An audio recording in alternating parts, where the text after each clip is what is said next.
Nation of Gamers Summer Circuit Feature Tournament number 2. I'm Osmo, joined once again by Chalky. Chalky, I want to get your thoughts on that last matchup because we saw Deckies take it with mid-range Druid, mid-range Paladin, and mid-range Shaman. 3 decks that people don't consider to be the strongest right now. What did you think of that last match? Yeah, I think, again, it kind of goes back to stylistic choice of Deckies. Obviously, he's very well practiced. Those are probably the main decks he plays. I mean, he even said he wanted to play Handlock, didn't have the cards for it. So when you have a limited card pool, I mean, it can kind of help you out a bit because you practice certain decks so much more because that's all you can do. Like, if all you have is a Hunter deck, you're going to be really good at Hunter. But, yeah, he didn't have, the most expected lineup, but he did really well with it. And for show, I mean, it kind of my heart goes out to him. It's one of those situations I've been in, a lot of players have been in, where you're so close with an aggressive deck so many times in a row, and you just keep getting, just barely beaten. If you look back at some of those games, the game against Paladin, he kind of did get a little top-decked with the second Belcher from Deckies. But again, Deckies... The Druid also in game 1 as well. Deckies, played to his outs, and that's all you can really do as a pro player. You can't fault people for having fortunate draws or good matchups, whatever. It's all about putting yourself in those situations in the first place. Those are decks he chose to bring, and they worked out really well for him. Yep. And so this matchup, VX14 versus Hoej. So VX14, a bit of an unknown player, but he's becoming known in the summer circuit because he's actually won 2 North American qualifiers. We saw him yesterday. He was participating in Group A, and since he won 2, he also gets to play in Group B to give himself a second chance. He actually was one of the players eliminated yesterday, so he didn't qualify.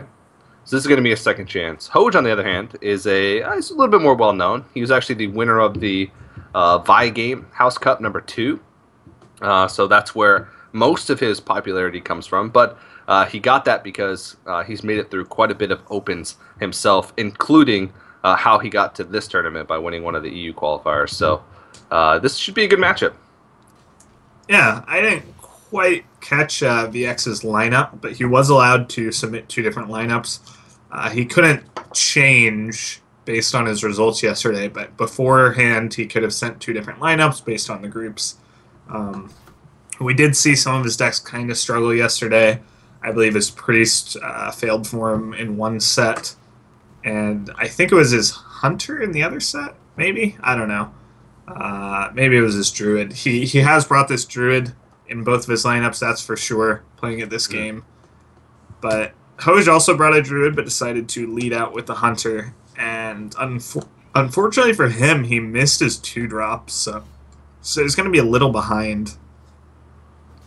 Yeah. VX14 does have good ways to fight here for the board. He's got double keeper, so he's going to be able to deal with this Leopard Gnome very easily, and in theory should be able to deal with whatever comes out the next turn, but the Paladin Shredder is going to be a little bit problematic. Yeah, Hoej has, we're not quite sure what version of Hunter he's bringing yet, but so far, I mean, it looks like that aggressive hybrid, maybe lacking the Savannas, which again is the deck I really like in the current meta. The Shredder and the Lothab specifically help a lot against Patron and against Druid and other mid-range decks. It's really just packs a punch that you don't expect from the more aggressive Hunter, where normally on these turns they wouldn't have a great turn. Wolf Rider is too fragile of a body. You don't want to Arcane Golem early, and the old Hunter deck really lacked a 4-drop and a 5-drop, and when you can curve out Shredder into Lothab, it's one of those things that a deck like Druid, like we see right now for VX without a Wrath or a Swipe, can't deal with. Yeah. And now if he silences it, then he can't trade into it because he can't hero power. So he might just do the 2 damage and then trade in his second keeper, and hopefully whatever comes out of it trades into the Shredder. It's because either way, if he just silences it, it's probably going to just trade 2 for 1 anyway. So it seems like the better. Yeah. Because what is he going to do next turn? He's not going to be able to hero power down to do 1 damage. He's almost always going to play a 6-mana card next turn. Yeah, he's planning on Force of Nature or Emperor next turn. Obviously, it's going to have to be Emperor because of the Lothab. But he's really just weighing, is it Oh man. That's brutal. Yeah, he was weighing, am I better off popping it or am I better off silencing it? And there's also an option of just going face, kind of initiating a race scenario. But when your opponent's at 30 and you're already at 21, you don't feel great about that. And now Hoej gets a secret out of nowhere, just out of his shredder, and he's got a Lotheb down and he's curving into high main. I could see him just potentially. I mean, ignoring this seems kind of nice at first, but something like Force of Nature is going to be really good against that freezing trap. So it's probably best to trade, but at the same time, you do have to weigh how much damage you're really pushing. You get a high main down this turn, you have so much damage in hand. That's 7 from hand, 2 from the hero power. You're already putting yourself in a situation where your opponent could just be dead. Yeah. Even if he goes face, that Emperor Thorsten's still not going to live another turn. It's still going to trade into that probably something. And Hoej has his bird. Yeah, his bird's coming down. He senses that lethal is coming up. It's like, it's the lethal bird. Do it. It's a talking bird. We can't hear it though. Yeah, it's named Pidgey, and apparently it's a budgie. I assume that's some type of bird. Yeah. He also has his Pikachu facing the wall in shame. Fun facts about Hoej. It looks like he's going to be able to take down this first game. I mean, that's going to be... He only has 15 once that double abusive high main hits the face. So it's not quite game over. Yeah. As long as VX trades into that Lotheb, but... And I mean, I think you kind of have to. What did Pidgey do in the Pokemon trading card game? So there was one format where Pidgeot was the best card in the game. Wow. Every turn, you got to search your deck for any card and put it in your hand. So yeah, that's crazy. That was pretty broken, as you would assume it would be. Yeah. So a lot of decks, tracking, but for your whole deck, and you don't discard anything. That. Yeah, I don't think this is quite lethal. He can't squeeze everything in. He basically has 16 damage if he could use everything, and even that's not enough. So he's just going to double abusive, hold back on that quick shot, and get the hero power in. Yeah. Really no big deal for Hoej here. He's completely fine doing this. He knows next turn quick shot hero power is game.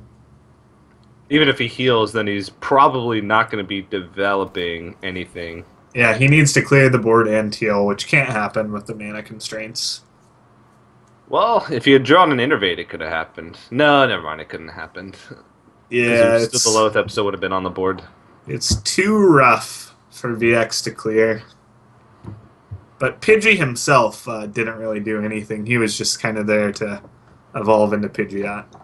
Yeah, it seems like that's a lot of times the case with the Pokemon trading card game. The basic Pokemon that evolve. Hey, man. Don't do anything. Well, if they do even something, it's like Bite super for nice. 10 for 2 well, no, energy. like the deck that I made when I was 10 years old, it was a Slowking deck, and Slowpoke, for 1 energy, you could make it so your opponent couldn't attack. So you got to disrupt their game plan. Whereas normally, like you said, basics didn't do anything. But that seems broken. It actually was pretty broken because the format was completely based around everybody had like a turn 1 setup attack they wanted to do.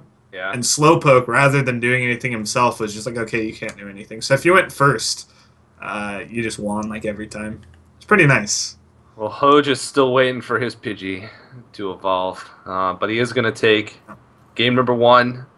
That's a pretty that was a stomp. Calculated win. Yeah. Yeah, like nothing VX really had to do there. It was, I wouldn't say VX did anything wrong. I mean, he played out the stuff he had, and I mean, when your opponent gets a mad scientist from their shredder as Hunter, the RNG gods don't favor you in that game, I guess. It's just it's such a tough matchup anyway, regardless. Going up against mid range with hybrid, I suppose, but I mean, pretty much every hunter has elements of both nowadays, it seems, in tournament play. Dog yesterday was even running Snake Trap in what seemed to be like an all-face hunter, even with Leroy. So everything Mhm. has elements of the mid range in it nowadays. So we're going to move Yeah. into game number two. It's going to be VX14 throwing out the Druid once again, and Hoej actually bringing out another pretty fast deck with the Zoo. Yeah, the Hunter decks now, I mean, if you look back at kind of like the deck I used for ESL Season 1, it was nothing above 3 mana. That doesn't quite work nowadays. You can't really just ignore everything and push face. You do have to have some semblance of fighting for the board. So, it doesn't work as well. And speaking of fighting for the board, Innervate Keeper is a pretty good way to do it against Zoo. Innervate Keeper into Shade, so he actually has something to play on turn three. A lot of times when you play the Innervate Keeper, sometimes you just don't have anything but hero power on the next turn. So this lines up pretty nicely. Yeah, it's not quite just game over for Hoej. I mean, he's going to be able to kill off the keeper with the abusive sergeant. So, but it's definitely, on the flip side of the coin, it could have been game over if that flame imp just stuck and VX had nothing.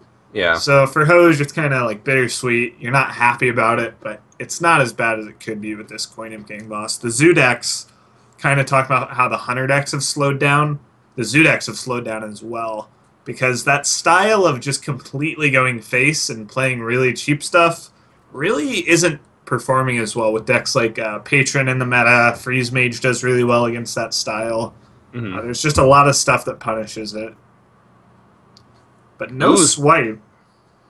Yeah.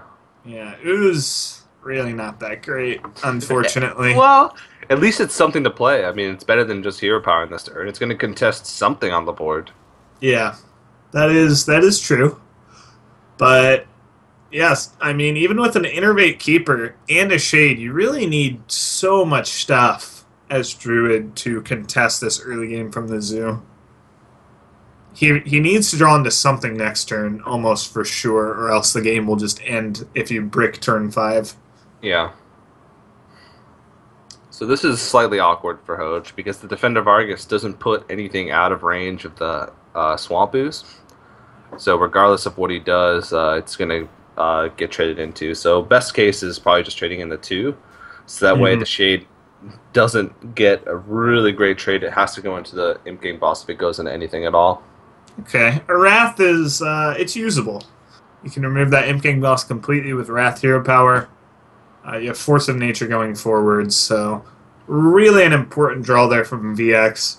If he had drawn an expensive creature, might have just been game over. Mm-hmm. And he has, yeah, like you said, he has the Force of Nature next turn. He's got Ancient of Lore to refill his hand if he can find a turn to actually play that without taking too much damage on the back end. Yep. So he does have ways to fight back. And now he gets to start using that Shade to clear because now it doesn't just completely die to the board. So he's actually going to think about it, but I think I'd like to see the attack on the Defender Vargas. He's thinking about just Implosion, stuff that just does damage. I mean, Implosion's probably the main consideration. You basically open up a possibility that your opponent otherwise can't play. Yeah. So, yeah, decides to hold back, actually. Pretty interesting decision. Didn't really do too much, but again, it's playing around a card that you think your opponent might have. Hoej decides to go for kind of a slow play. He wants to set up that egg so that he can get power overwhelming value off of it. Going for just a straight-up Doomguard might be a little too much. But sometimes that can be a play that can win you the game against Druid. Yeah, especially if you don't like your hand. The Doomguard is actually really tough for Druids to deal with because anything that they're going to play on like turn 5 or 6 is just going to get traded in for the Doomguard. Yep. And then you basically wasted a whole turn, and they did 5 damage to your face already from the immediate damage from the Doomguard. So, but this is a really annoying board to deal with. If Yeah, the Force of Nature doesn't really do anything. So it's pretty nice that he picked up the Shredder. It's been pretty nice that he's picked up something to play on every single turn, like for the last like 4 turns. Because if he whiffed on a creature on any of the last couple turns, it would have been really bad.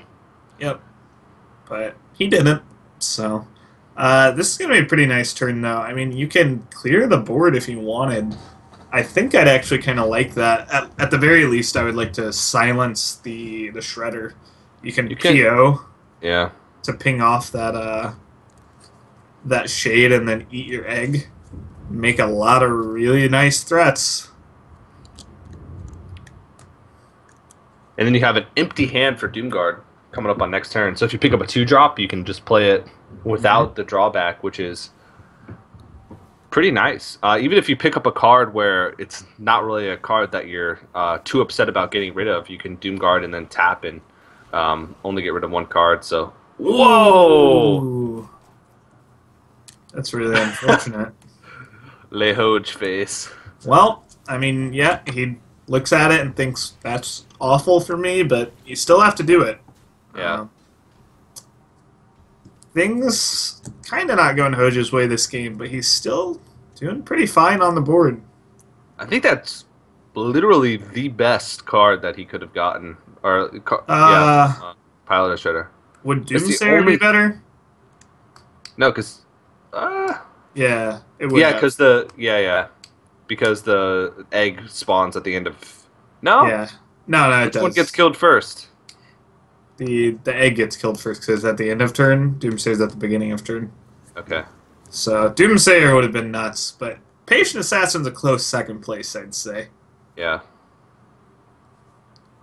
Yeah, so now, I mean, VX is going to be threatening combo pretty soon here, but, I mean, Hoej, he has to care about swipe, but he can push a lot of damage. He'll be completely ahead on board, and He can as long trade as he in his 2 1-health creatures into the Ancient and then play a Doomguard, so we'll have a 4/4, or 5/7, and his Haunted Creeper on the board. Yeah, well, you definitely want to play Abusive Sergeant on something. Now, it's more a consideration of do you want to go all in by trading in your Haunted Creeper, being a little weaker to swipe, or do you want to go half and half and be only a little weak to swipe? Mm-hmm. I wouldn't mind going all in. Oh, it looks like he's just pushing. Or maybe he'll trade with that Doomguard. What a man. Whoa, what a man. That might be the right play. Well, he puts him at 6. I mean, okay, so consider if he had swipe here. He would still not be able to clear Doomguard. He'd need swipe and something else. Which he does have a keeper. He could Savage Roar. But, I mean, this is considering if he had a swipe. He doesn't have a swipe. So, I mean, I think that's... It's not game on board. He can clear. He can go, like, Force of Nature, Hero Power, and he'd be alive by 1 health. But it makes it so all the plays the Druid has are just awful.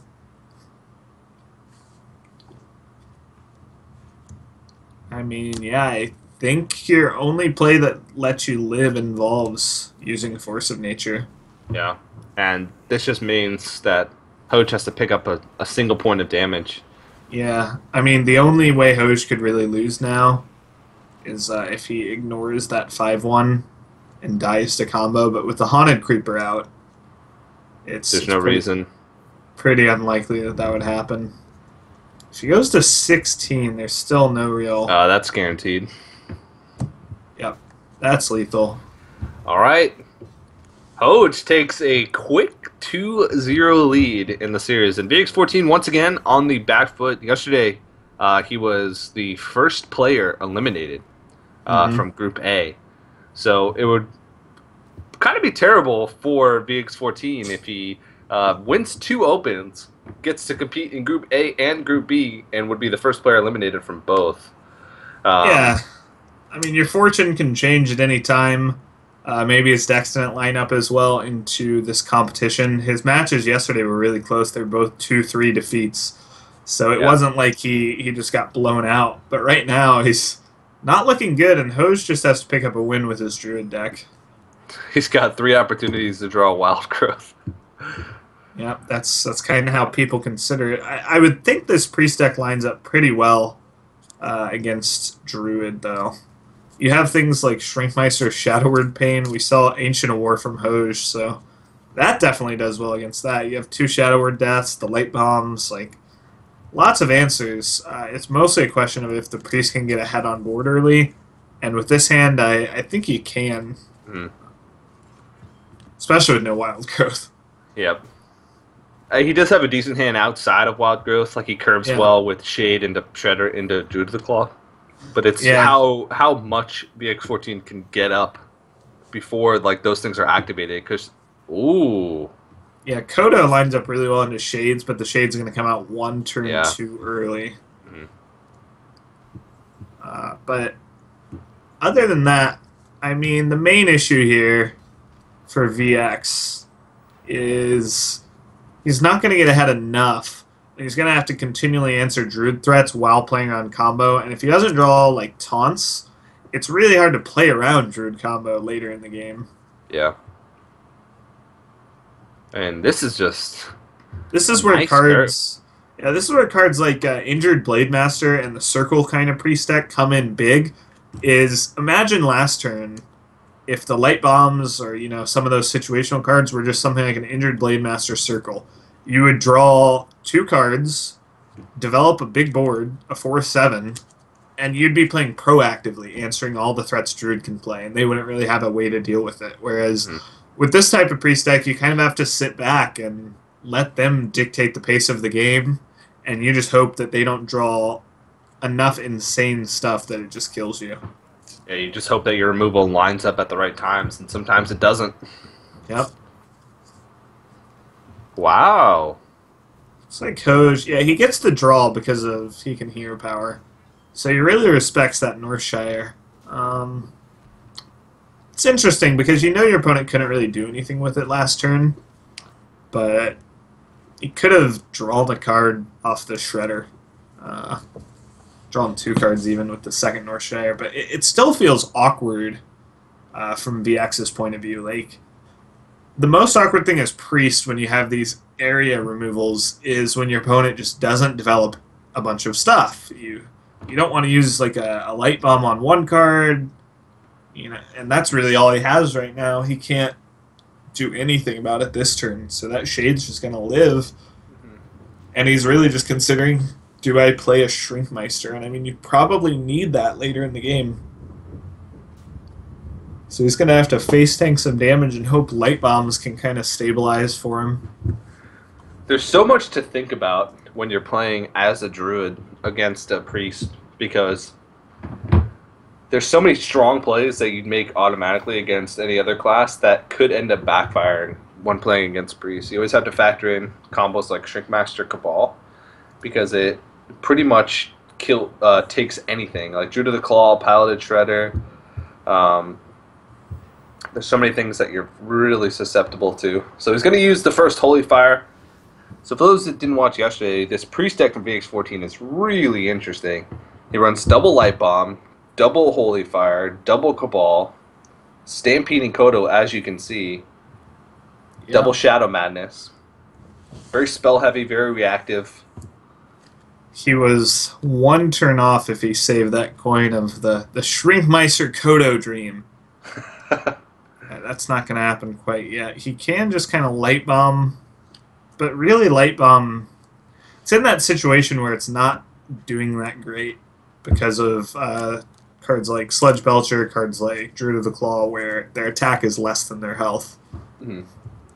And if Hoej, continues to play on Light Bomb and just push tiny amounts of damage and keeps putting you into that danger zone around 14, you're almost in an unwinnable spot. I mean, there are no combo pieces from Hoej yet, but he's going to have some draw with Ancient Allure. He's not under any pressure. That's, again, we continually mention this as the weakness of the Priest deck is if your opponent's eventually going to beat you and you have no way to kind of change that clock by killing them or threatening to kill them even, when they're at 30 health, they can play as slow as they want. Yeah. And you have to find a way to change that. And that Light Bomb, basically all it did was silence the Shredder and do 4 damage to the Druid of the Claw. And like right here, this is a really big respect to even just like second Light Bomb. Like you look at Dr. Boom, you're like, oh, sick, just jam Dr. Boom, it's turn 7. But he decides I'm going to respect second light bomb and just goes for a little bit weaker of a play. Yeah, this is still a pretty decent turn for VX14. He's able to essentially clear the board and leave the Shrinkmeister to contest with the Druid of the Claw. Yeah, but starting next turn onward, combo kills you. Yeah. And so you've kind of failed your job as the priest, which is to stay above that range. Didn't have efficient enough answers to really do that. Starting next turn, he does have access to combos like Shrinkmeister Cabal, but again, it's almost too late. He will have to light bomb, basically, and take the bomb damage to the face. Oh! No, you really I think you can't. still have to light bomb, yeah. Yeah, you can't Holy Nova because he used up that death last turn. Then all of a sudden, he light bombs this turn, puts himself at probably 10, maybe even less, and then he's faced with like an Ancient of Lore. Or an Ancient of War. Yep, puts himself to 11. And suddenly... Well, now the interesting thing is you know your opponent won't have combo. So that's nice. I mean, Ancient Allure is probably going to draw into it pretty soon. But there's the first one. piece. And with the Druid of the Claw, that's actually 10 damage from hand with the Innervate. So he might just be dead unless he draws a way to deal with this. He's one turn away from Mind Control. Shrinkmeister Stampeding Kodo doesn't kill an Ancient of Lore. Yeah, he has no way of dealing with a 5/5. He's used a death. He's used both light bombs. Used a holy fire. This is and you just look at how comfortably the Druid is ahead without a Wild Growth start, without an Innervate start. He has 8 cards in hand. The priest is so low. You're ahead on board. You're at 30 life. Like, it just feels like this. Really, like, what more could Hoej have had? Or what less, even? Like, Yeah. seemed like just a steamroll game. The Death Lord does kind of save him, though. But basically, the game could end at any point with that combo draw. All it needs to do is pick up that second piece. Even then, he's still going to be developing threats the next couple turns. There it is. There it is, yep. And Hoej is going to take the first 3-0 victory of the weekend that we've seen. Yesterday we saw 3 5-game series and 1 4-game series. The only match today has been 1 to 5 games as well. And Hoej bringing 3 pretty fast decks. VX14 just couldn't keep up, it seemed. Yep. There's Pidgey to celebrate the 3-0 win. That's going to do it. Hoej moves on to the winner's match, which will be up next. He will be against Deckies. Yeah. His very mid-range lineup. Yeah, so it's going to be interesting to see how those decks line up because Hoej's lineup is actually really similar to Shows, which Deckies was able to take down. The only difference is Hoej has Druid instead of Patron Warrior. Mm-hmm. So that should be a pretty good matchup. VX14, on the other hand, he's going to go down to the loser's match, which will take place after the winner's match. And once again, he faces elimination, and it would really be devastating for him if he got eliminated from both groups as the first player to be eliminated. So I know that he's going to want to try and take down Show. Yep. Again, might be pretty hard. We've seen not only his Priest, but his Druid deck has been faltering in a few of his matches and not lining up too well into the current meta for this tournament. Did really well in the Opens, but... Yeah. Well, we are going to take a quick break before we jump into the winner's match. But during the break, make sure you guys head over to geico.onog.gg. That's the official website for the tournament.